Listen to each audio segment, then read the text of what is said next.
Fresh every Tuesday for MSPs around the world. This is Paul Green's MSP Marketing Podcast. Welcome back to another amazing episode of the podcast. Here's what we got coming up for you this week.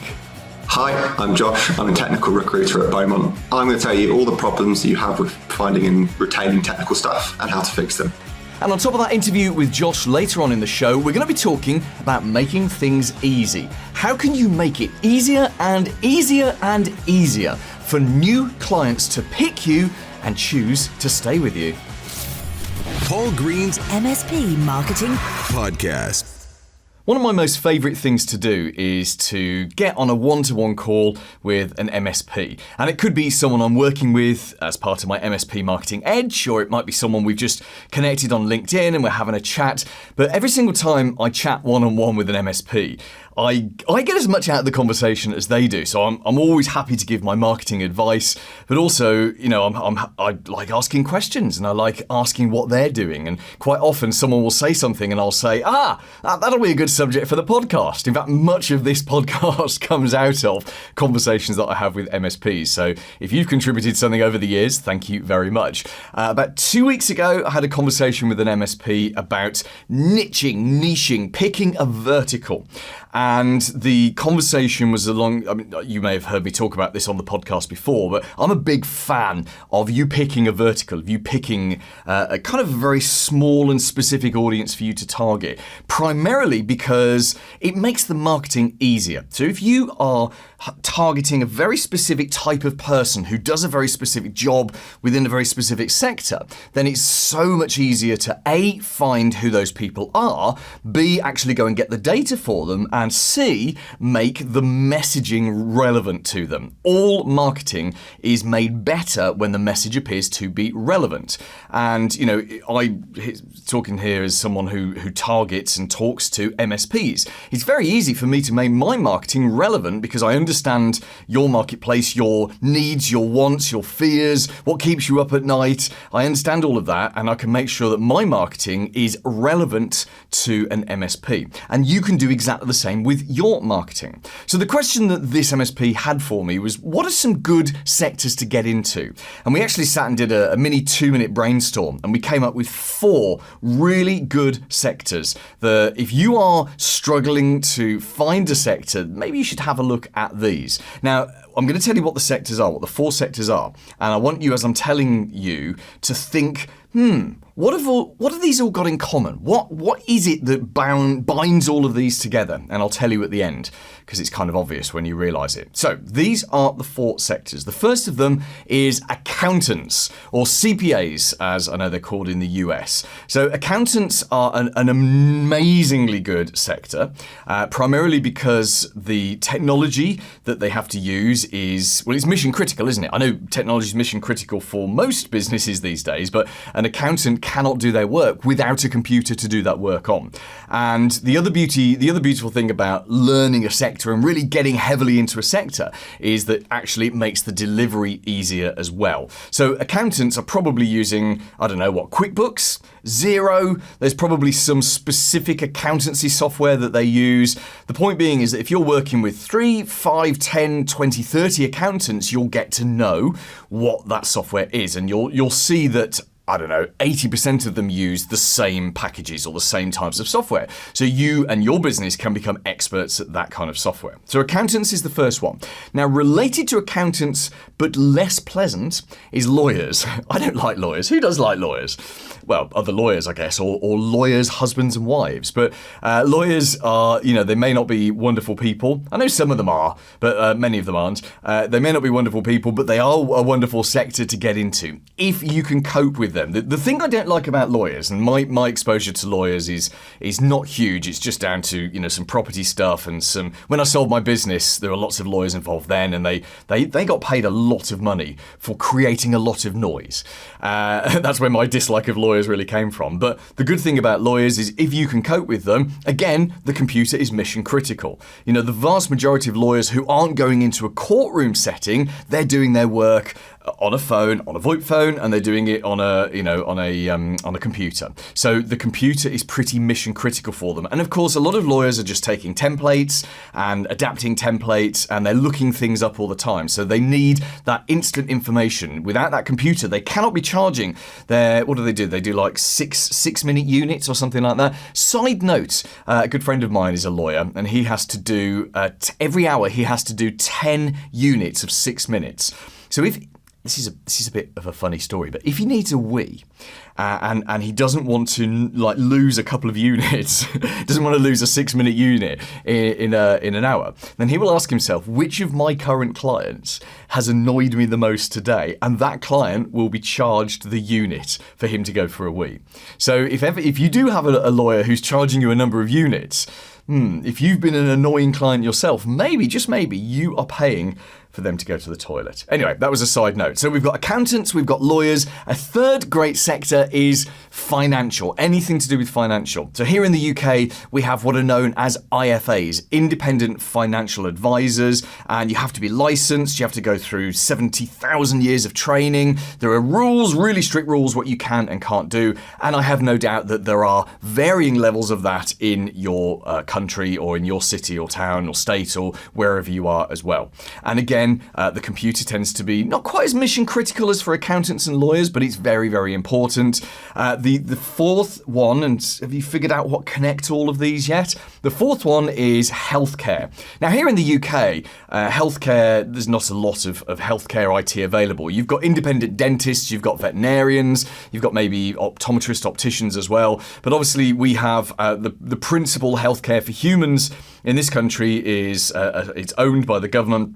It's called the National Health Service, and they tend not to go and hire sort of local MSPs. I'm sure they probably have their own tech department. But of course, worldwide, healthcare is a fantastic sector. I know loads of MSPs who look after doctors. They look at, like MDs. They look after small hospitals. They look after all sorts of healthcare clinics. Now, what makes healthcare really good is actually kind of similar to financial. Is that protecting that data within the financial world? The data has to be protected because the end user, the client, has to be protected, not more so or none more so than in healthcare. And of course, you've got various rules, haven't you? Like the HIPAA rule in the US. So we've got accountants, we've got lawyers, we've got financial people, and we've got healthcare. What's the kind of the common thread with all four of these that makes them great sectors? It is that they are regulated. All of these sectors, if they have some kind of data breach, there is a regulator there with a massive baseball bat to smack them on the head, quite dramatically. And that's what makes them potentially great clients for you. Because you can go to your accountant, your lawyer, your finance person, your healthcare person, and you can say to them, here are the cybersecurity tools and services that we are going to buy and we're going to implement on your behalf to protect you. And we are going to put in place a gold standard of data protection and cybersecurity.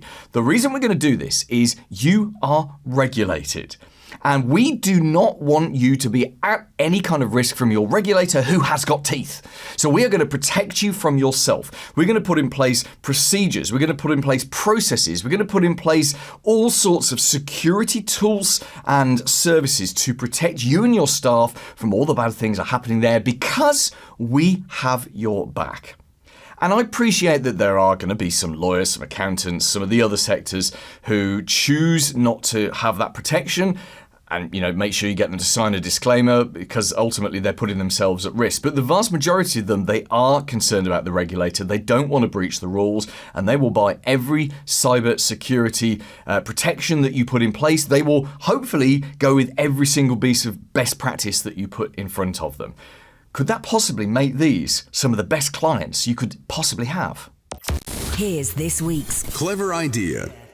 One of the most important marketing questions that you can ask yourself is what makes you different from all the other MSPs? In fact, let's change that question a bit. Let's look at it from the point of view of the buyer.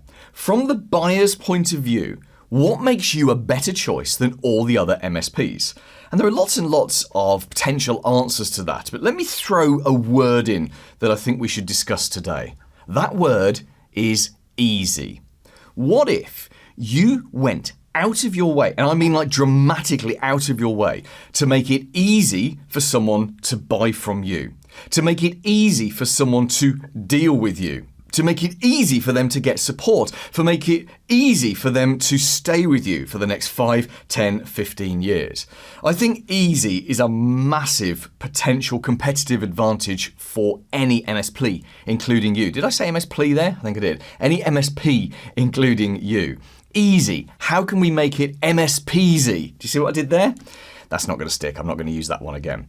Easy is a competitive advantage because as humans, our brains are very heavily driven to find the easy solution. Now, this is not us being lazy. It is simply that the cognitive load of doing difficult things is such that we will actively avoid it. And you can look at this in your normal life. Do you have a dishwasher? Of course you do.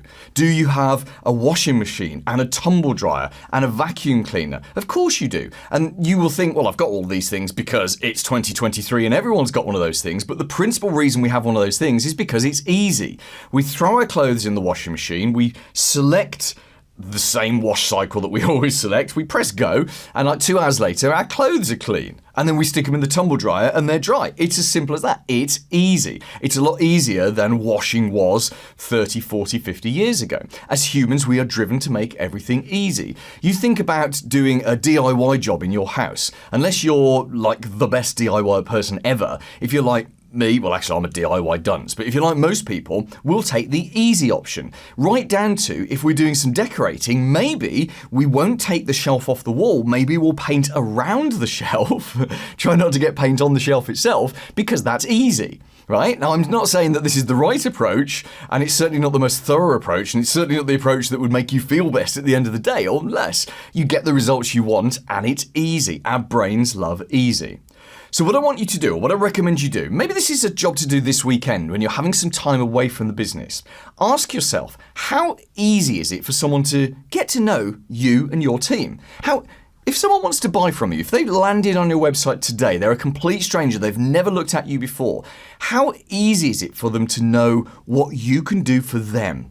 How easy is it for them to know about you, about whether or not you're the right match for them? How easy is it for them to talk to you, to have a chat with you, to just inquire and start that conversation? How easy is it for them to actually buy from you? Is it as easy as it could possibly be, or is there friction there? If there's friction, remove the friction. What about your existing clients? Is it easy for them to put in a support request? Have you gone out of your way to make it easier for them, perhaps at the expense of your own technicians? If they prefer instant chat, is that an easy thing to do? If they just want to pick up the phone, is that an easy thing for them to do? If they can just press a button on their computer and you know, well, what's that thing? Help desk buttons. Is it help desk buttons? I talked about this in the podcast years ago. It's a physical button that you attach to a PC, and when they need help, they press the help desk button, and that makes it easy for them because all they have to do, they don't have to think, what's the number to ring? What do I do? They press the emergency button, right? It's the most easy thing in the world. You press the button, but from your point of view, it makes it easy for you because it captures a series, like the last series of actions that they've performed. So it tells you all about the setup of the computer and the whole series of previous actions. So, I mean, that as an example is just something that makes it super easy for everyone. So why not this weekend look at, especially from the new client point of view, but even for your existing clients, where is there friction? Where is there something that slows things down? Really look at it. Work your way through it. You may even choose to get someone to mystery shop you. You don't have to pay someone to do this. You could just get a trusted friend who no one in your business knows. Get them to look at the website. Get them to ring up. Get them to try and book an appointment. Get them to see how easy it is to get a sales thing going. Get them to put in a support request. Is it easy? It's probably quite easy, but could you make it easier? The easier you can make it to select, buy from, and stick with your MSP, well, guess what? The more clients you'll win, and the longer you'll keep them. Paul's blatant plug. Talking about making it easy, we are doing almost anything in our powers to make marketing easy for MSPs. So we have this thing. It's a huge thing. It's called the MSP Marketing Edge, and it is there to make your marketing easy for you. Because I know that marketing is a bit of a distress activity maybe for you, but certainly it is for many MSPs. So the easier we can make it, the better. We've set up this wonderful weekly marketing system, which does everything you need to go and build audiences of people to listen to you, then to build a relationship with them, and then we tell you how to commercialize that relationship as well. Here's the thing. We can only work with one MSP per area. And again, the reason we do that is because it makes it easy for that MSP. You see, we give all of our marketing help to all of our members at the same time. And if we gave that to 2 members in the same area, then marketing gets harder for both of them because they've got the same marketing, right? So as part of making marketing easy, we only work with one MSP per area. Now, what you can do is check to see whether or not we're already working with someone in your area or not. And we've made that super easy as well. All the friction is gone. Just go to MSPMarketingEdge.com. You can click on your country, you've got the flags there making it nice and easy, and then you just put in like your zip code, your postcode, your postal code, depending which country you're in. And it will tell you instantly, no data capture required, instantly it'll tell you, just really easy, whether or not we're already working with someone in your area or whether your area is free. So go and have a look. MSPMarketingEdge.com. The big interview. Hi, I'm Josh Wood. I've been in technical recruiter for the last 2 years at Beaumont, and more widely about the last 8 years in various markets. And even though this is a marketing podcast, we all know that marketing your MSP and growing your MSP is almost impossible if you can't get the right people. And that's why I'm delighted to have you on the show today, Josh. You reached out to me on LinkedIn after I think you said you'd binged, was it 3 hours worth of podcasts on a drive one day? So it doesn't sound like a very fun way to pass the day. It really doesn't. But thank you for reaching out.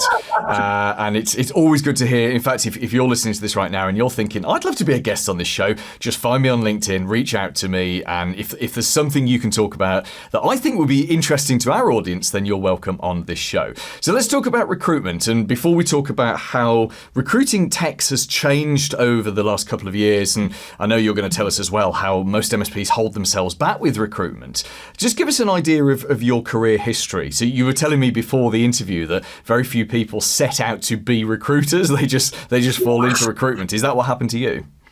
Yes, exactly. Left university without much of a plan. And in fact, my first job out of university was working in a warehouse packing metal tiles into a box, which is a great use of my degree.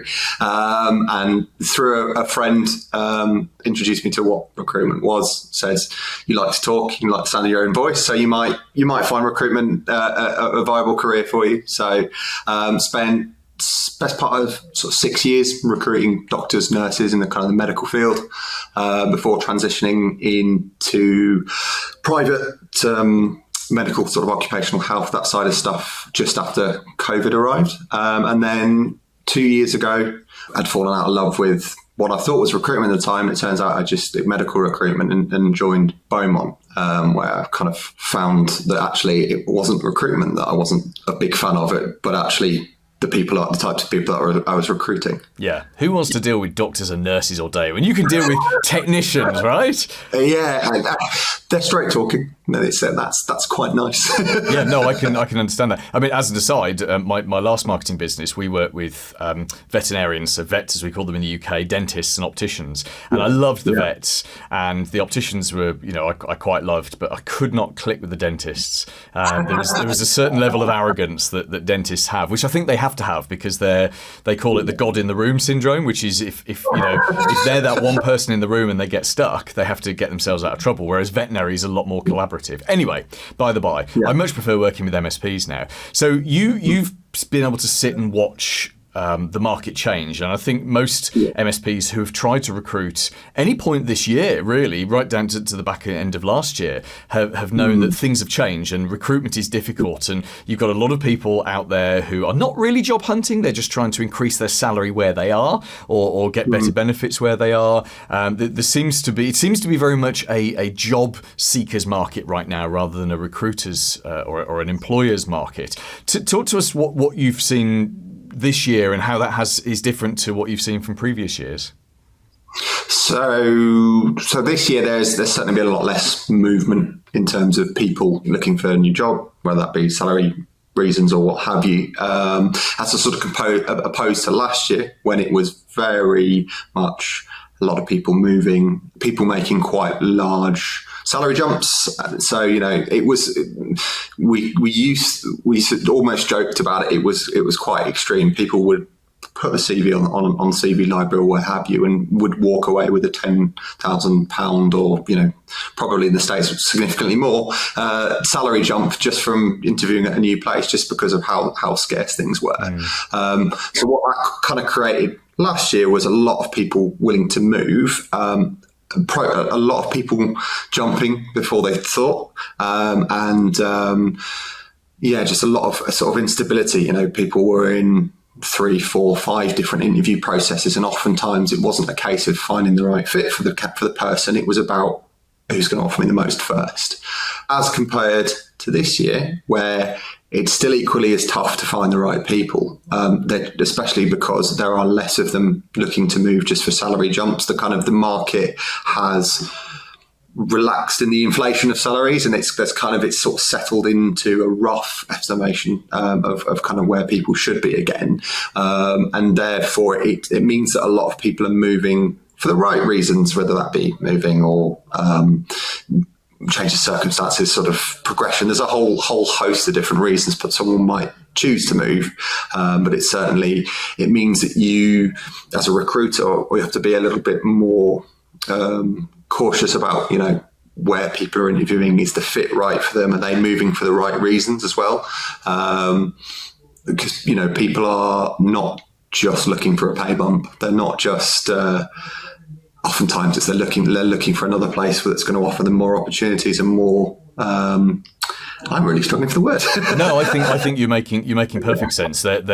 Money is one thing, but actually they're looking for all of the other factors. Development, moving on, growing as a person and as a tech. And we'll come back onto that later on, because I think I suspect that's one of the things you're going to tell us of how MSPs hold themselves back. That they're not forward enough about how they're going to grow their teams, or they don't have a plan in place. But let's come back to that.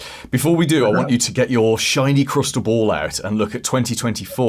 And I know this is finger in the air and you could just make this up, but you're a professional recruiter. You've been doing this for some time. What do you think it's going to change next year? What's the 2024 market going to be like? It's difficult. I think there's quite a few technologies that are kind of being bandied about as the next savior of MSP or tech in general. We can't go 4 seconds without someone saying something about AI on LinkedIn. But more importantly, robotic process automation is kind of starting to bubble up in a lot of MSP circles as being a particular area of interest that's gone untapped. So, like a lot of technical recruiting is almost 6 months behind, a year behind a lot of innovations within tech. Hiring certainly changed massively when Azure started to become a lot more widespread. When it wasn't just the enterprise level businesses with big wallets and deep pockets looking to sort of make that change, but actually it's your smaller businesses that were willing to look at cloud. You all of a sudden found that the kind of the skills that employers, specifically MSPs, were looking for really changed. And I suspect we might see something like that happen. We might see some sort of disruption or the next trend, which again will change the sort of the skills that the employers be looking out for or looking to add to sort of their product portfolio, as it were. Economic instability always makes things a little bit interesting, to put it lightly. MSPs often tend to fare better than internal IT people in an economic slowdown. Partly it's because internal businesses get rid of their IT people and are hiring MSPs on. If things slow down, it's going to become incredibly difficult to find good people, but very easy to find.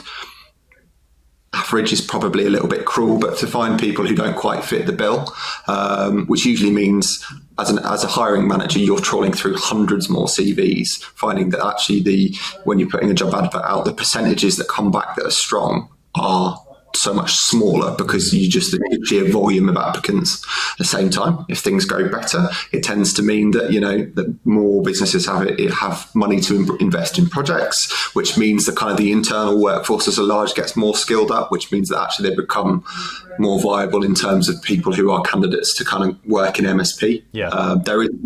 There is a bit of a divide. There's always almost that sort of that MSP thought of, we're better than the internal people. And to some extent there is, you're busier, you work with more varied tech, and what is a 1 in 100 problem is a Tuesday for an MSP. So, there is certainly a different type of person that likes that MSP and thrives in that MSP. But actually a lot of that does come to hiring managers being a little bit inflexible about skill sets and hiring for technical skill rather than attitude or competency in a lot of cases. Yeah, that makes perfect sense. And would you say that that's one of the problems that MSPs have that holds them back, that makes that inadvertently they make their recruitment harder for themselves? It can do. I mean, it's very hard to sort of tar everyone with the same brush. There are a lot of good MSPs who are hiring for capability and will look for someone to train and kind of bring on. But at the same time, especially if you're a smaller business, oftentimes you just don't have the time to do that. You've got all the customers screaming at you, you've got everything else that kind of forms part of that job. And then to have to sit and hold somebody's hand is difficult, especially early on, because whenever you bring someone who needs training in early on, you really are just causing days and days of, can I bother you about this? Can I ask you a question about that, please? Can you verify what I already know, but I'm just a bit scared. But there are a lot of hiring managers who will look at a CV and go, well, they haven't got every single one of the technologies we support. It doesn't matter that actually, let's pick one out of the air. You only have one client who has Nutanix on there, and you have 2 engineers who know it well enough. Oftentimes, they were so focused on those kind of lists of certifications or technologies on the CV, we forget that actually you're cutting out sometimes a better fit for you and your business because you're not being open-minded as in the kind of people that you want to see. Yeah, that makes perfect sense. And in your experience, what other things do MSPs do that hold themselves back? It's funny because it's something you talk about quite a lot when you're talking about going out to new customers, but how you position yourself to prospective candidates. Job adverts are a real sore spot for me, probably is the best way of putting things. Most MSPs will write a job description and post it on Indeed, and actually most companies across the UK. It's very easy. Because it's like all admin, it's boring. It's easy to just throw something up there and see what comes in. But actually, your job advert is your sales pitch. It is your, why do you want to come and work for us? So spending 100 words explaining to a qualified IT technician what an IT technician does is a bit of a waste of breath. So actually putting a little bit of effort into the kind of the copy that you put out there and actually isolating what's good about working for you and what your employees like about working for you. And they need to be honest, but not too honest, let's be fair on that side of the things. But, it's that's the first stumbling block. We loads of hiring managers that I talk to say, I've tried Indeed, I've done this, I've done that. And the response is always relatively poor. But actually you've done nothing to persuade or convince anybody that your job or working with you is any different to any of the other ones. And that way you then become lowest common denominator. Who's going to pay me the most? Who's got, the largest list of benefits, which actually lets most people, when it comes to sort of making a decision between 2 jobs, is not, they've got a ping pong table and nice coffee. It tends to be, I'm working with a team that's going to put time into me. It's going to develop me. The environment's really good. People are really happy to sort of in work, but also, they're supported. I can see that there's a plan for me kind of moving forward within the business. And so I'm going to join here, but there is room for me to grow. Yeah, that makes perfect sense. So the golden question, this is what we've been working all the way up towards, is let's imagine tomorrow you bought an MSP or you started an MSP, and one of your core jobs as the owner, because you're not a tech, so you're no good actually doing the work. So one of your core jobs as the owner is to now go and hire some fantastic staff. What would you do? And I say this with the caveat, Josh, that you cannot use any of your clever recruiter tricks, because obviously as a full-time recruiter, you will have access to tools and you'll buy software, I'm sure, and there's little tips and tricks. So what I'm asking essentially is, what can an ordinary business owner who doesn't buy in, doesn't have advanced access to things like Indeed and stats and all of that, what can they do to stand out? You've already given us one golden nugget, which is essentially to treat recruitment like a marketing exercise. So don't just do what everyone else is doing, do something that positions you and stands out. What else would you do to hire great techs? So social media is a good free tool. Again, a lot of what works in recruitment works in marketing. Social media is a great tool. You have to sort of adapt some of your content to what you do and what it's like to work there, as opposed to a lot of MSP facing content tends to be client facing. This is what we solve. These are the issues that we do. But actually, occasionally, once a week or once every, if you don't post that often, once every month or so, a post that you drop in there where you are celebrating wins of the people that work for you, or talking about some of the sort of incentives. Do we go out and do company days? There are companies that I work with that would go out and go to Silverstone, for example. Some of those kind of intangible cultural things that everybody you work for knows about the business, but actually if you were to stand outside the office, you'd have no idea. So having that kind of conversation online, it will feel really braggy, as I think any marketing exercise does, where you have to talk about you or your business. But the ability to illustrate to people what it's like to work from you above and beyond just the kind of the normal conversation that you would have with someone in an interview is invaluable. And I think the third one, in terms of what can you do to secure the best people, so you've got the best CVs, or you've got a couple of CVs of people that you really like, is actually to be really quite lean with your interview process. Especially, I know it's a very much a bigger thing in the States, but it does happen in the UK. Through 2, 3, 4 rounds of interviews, you have to meet every stakeholder and person who has any sort of investment within the business. All you're doing is annoying the candidate oftentimes, but also the longer that process takes on, the more opportunity that other recruiters like myself or other businesses have to contact that person and tap them up to come and work with them. I normally say two interviews, 2 weeks should be the maximum time that you have someone in that process. Any longer and you're risking them going elsewhere or losing hope. Yeah, that makes sense, doesn't it? Essentially, it's difficult though, because the advice we read is to hire slow and fire fast, isn't it? And actually, all business owners do exactly the opposite. We're really slow with our hiring because we're afraid of making a mistake, and then we're slow at firing as well, or we hire too fast, and we just take the first person who comes along because we think all we're thinking about is the immediate problem. I think recruitment, like marketing, is going to be one of those nightmare subjects for all business owners for all time. Josh, seeing as you like the sound of your own voice as a recruiter, maybe you can like the sound of your own voice as a podcast. The MSP Recruitment Podcast sounds like a great plan. You should set it up. I'll come on as a guest. It'll be fantastic.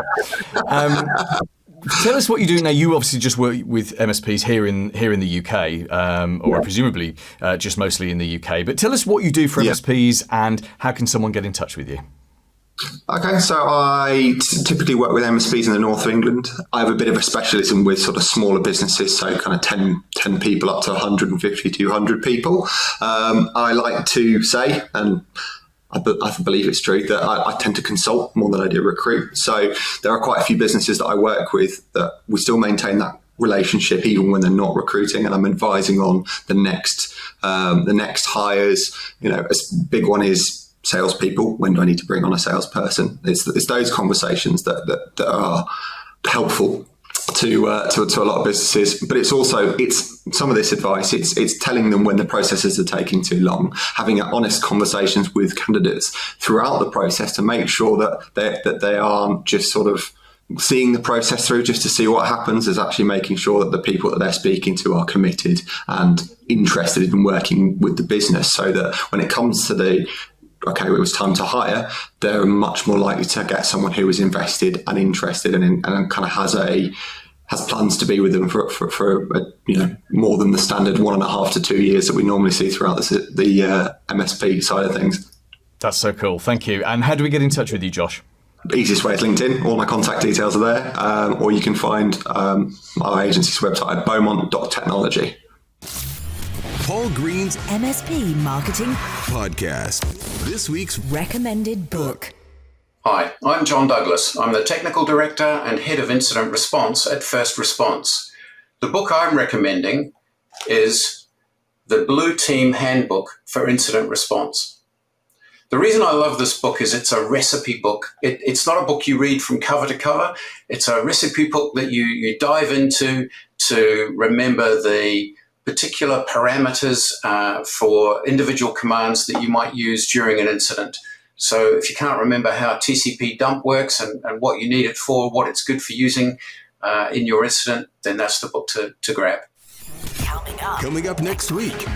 Hey everyone, I'm Jim Haney, Vice President of Marketing at Novatech. I'm excited about the upcoming episode with Paul, where we're going to dive into some marketing best practices for MSPs to really propel you and be relevant to your target audience. That is going to be such a great interview next week, and we're also going to be looking at something cool you can do in LinkedIn. Did you know you can send voice notes in LinkedIn? It's been there for a while, that functionality, but we've never talked about it. We're going to address that next week. Join me next Tuesday and have a very profitable week in your MSP. Made in the UK. For MSPs around the world. Paul Green's MSP Marketing Podcast.